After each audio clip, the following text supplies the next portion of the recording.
بسم اللہ الرحمن الرحیم۔ اہل اللہ فرماتے ہیں، ہر کے عاشق شد جمال ذات را، اوست سید جملہ موجودات رہا۔ کہ جو اللہ رب العزت کی ذات اقدس کے پاک جمال کا عاشق ہو جاتا ہے وہ کل کائنات کا سردار ہو جاتا ہے۔ حضور نبی کریم صلی اللہ علیہ وسلم کی صحبت پاک جن صحابہ کرام کو میسر آئی، پھر حضور عقائد عالم صلی اللہ علیہ وسلم کی ذات اقدس کے بعد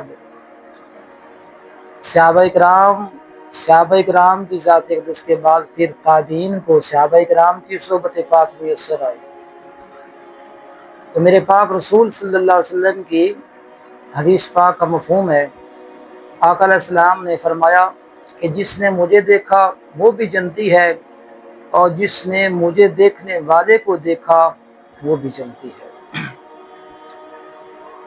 تو آج ہم نے جس ہستی کا ذکر کرنا ہے وہ سیدنا حبیب بن اسلم رائی رضی اللہ تعالیٰ عنہ، آپ کی ذات اقدس ہے،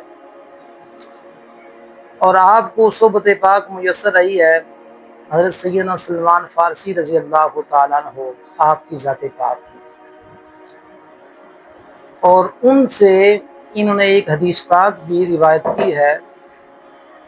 حضور عقائد عالم صلی اللہ علیہ وسلم کا فرمان ہے کہ نیت المؤمن خیر من عملی، حضور فرمایا کہ مومن کی نیت اس کے عمل سے بہتر ہے۔ تو جس وقت مالک کریم کی ذات اقدس کا انسان مکمل طور پہ غلام بن جاتا ہے، اس کا کامل بندہ بن جاتا ہے، جو آدمی اس کی ذات پاک عاشق ہو جاتا ہے، جس کے دل کو، جس کی روح کو رسول پاک صلی اللہ علیہ وسلم کی پاک بارگاہ سے وہ فیضان مل جاتا ہے، وہ نور ملتا ہے، تو جس وقت اس کا دل لات منات کی محبت سے پاک ہوتا ہے تو پھر وہ کامل ہوتا ہے۔ جس وقت وہ کامل ہوتا ہے مالک کریم اس کو اپنی بارگاہ میں قبول فرماتا ہے، تو پھر وہ اس کا حکم کل کائنات پہ چلتا ہے، اس کو کائنات کا ذرہ ذرہ پہچانتا ہے کہ یہ کون ہے، لیکن اس سے پہلے اس کو حضور صلی اللہ علیہ وسلم کی غلامی میں مر مٹنا ہوگا۔ جس وقت تک حضور صلی اللہ علیہ وسلم کے پاک رسے کے اندر اپنے آپ کو وہ خاک نشین نہیں کرے گا، اس وقت تک اس کو خدا کی ذات اقدس کا دروازہ نصیب نہیں ہو سکتا۔ تو سیدنا حبیب بن اسلم رائی رضی اللہ تعالیٰ عنہ یہ وہ ہستی ہیں، ان کا شمار تابعین میں سے ہوتا ہے۔ ان کے متعلق حضور داتا صاحب رحمۃ اللہ علیہ نے اپنی کشف المحجوب کے اندر یہ ذکر فرمایا ہے کہ یہ بہت بڑے اللہ رب العزت کے عاشق تھے، اس کے درویش تھے، تابعی تھے۔ ان کے متعلق وہ فرماتے ہیں کہ وہ بکریاں چرایا کرتے تھے اور فرات کے کنارے پر اکثریت اپنی بکریاں چرایا کرتے تھے۔ تو ان کا جو مسلک ہے وہ مسلک ان کا خلوت گزینی ہے، خلوت نشینی ہے، ہمیشہ تنہا رہتے تھے، لوگوں کی صحبت سے بچتے تھے، تن تنہا رہ کر مالک کریم کی ذات پاک کا ذکر و فکر کرتے تھے۔ حضور داتا صاحب فرماتے ہیں کہ ایک بزرگ تھے، ان کا گزر وہاں سے ہوا، وہ فرماتے ہیں تو بزرگ فرماتے ہیں کہ میں کیا دیکھتا ہوں کہ حضرت حبیب رائی رضی اللہ تعالیٰ عنہ وہ نماز کے اندر مشغول ہیں، تو جو بکریاں ان کی چر رہی تھی اور ان بکریوں کی حفاظت ایک بھیڑیا کر رہا تھا۔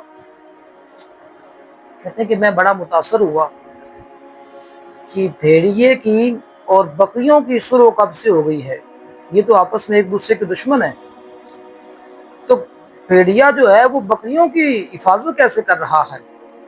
کہتے ہیں کہ میں ان بزرگوں کے پاس گیا، کیا دیکھتا ہوں کہ وہ بزرگ اللہ رب العزت کی یاد میں تھے، نماز کے اندر محو مستغرق تھے، والذین هم فی صلاتهم خاشعون، جن کے متعلق قرآن پاک نے فرمایا ہے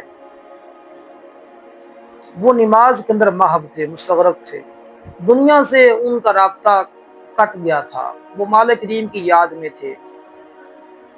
کہتے ہیں کنج تنہائی میں ہوں بہل جاتا ہے دل، کچھ تمہاری یاد سے کچھ نالہ و فریاد سے۔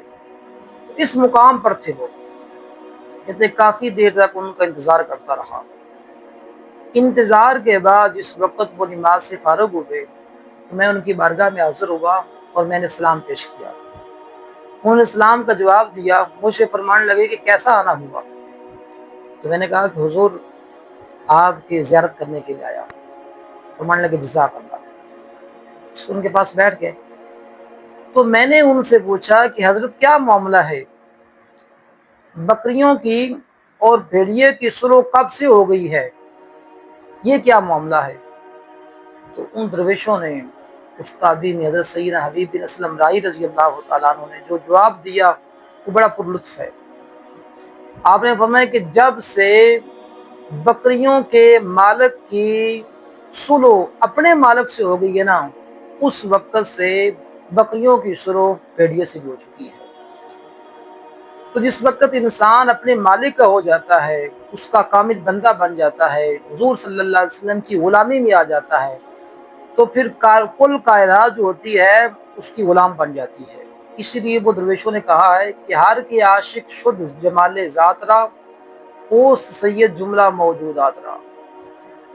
تو کہتے ہیں کہ جس وقت میں ان کے پاس بیٹھا ہوا تھا تو انہوں نے ایک پتھر کے نیچے لکڑی کا پیالہ کیا، اس میں سے 2 چشمے جاری ہوئے، ایک کے اندر سے دودھ نکل رہا تھا اور دوسرے کے اندر سے شہد نکل رہا تھا۔